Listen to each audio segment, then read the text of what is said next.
खैबर से हैं।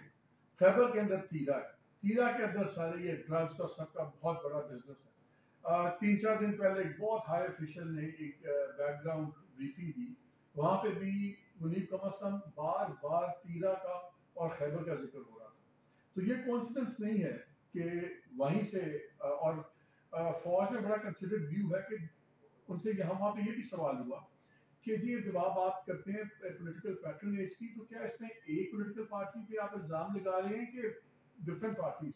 तो जवाब ये आया कि जी लोकल लेवल के जितने पॉलिटिशियंस हैं, पार्टी लाइन छोड़ दें आप, सारे पैटर्नेज के अंदर शामिल है।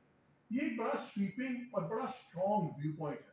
अब खैबर के अंदर जो इतना बड़ा इशू है, वहीं से आप फर्स्ट टाइम वो मेंबर इलेक्ट होते हैं, आप उनको ले आते हैं, उनका अपना माजी बड़ा हार्ड लाइन है, उनके आपने बहुत देखे होंगे क्लिप्स वगैरह, पुलिस से लड़ रहे हैं, इससे लड़ रहे हैं, मार भी खा रहे हैं, सब कुछ हो रहा है, मुराद से एक एंगल भी है। तो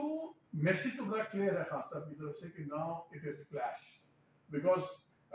शेर अफजल मरो साहब कल एक शो में बैठे हुए थे, उन्होंने कहा कि जी मुझे तो काफी अंदाजा हो गया था जब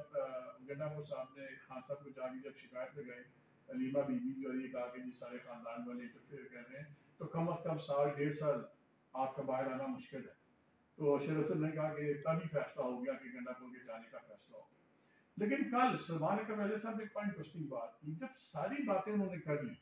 कि हम चाहते हैं कि ये मैसेज दें, ये क्लैरिटी के साथ मैसेज आना चाहिए, हम नहीं सपोर्ट करते, हम इस स्ट्रैटेजी के साथ नहीं है, और अगर कि हम उनसे बात करना चाहेंगे जो ताकतवर है और जो इस सारी चीज के ऊपर बैठे हैं। अब उन्होंने एज ए पोलिटिकल एब्जर्वर मुझे लगता है कि देखें अभी भी आप हमारे से बात करें, हमारे से बात करें, वरना हम बहुत गन फैलाएंगे। अब हम एंटी टेररिज्म मूव के ऊपर भी मुश्किलात खड़ी करेंगे कि जो आपको पहले सपोर्ट मिल रही थी प्रोविंशियल गवर्नमेंट से वो नहीं मिलेगी। मेरा ख्याल है कि इसी को देखते हुए जो आज प्राइम मिनिस्टर का भी इतना सख्त बयानी आया, कल कोर कमांडर्स कॉन्फ्रेंस का बड़ा सख्त बयानी आया,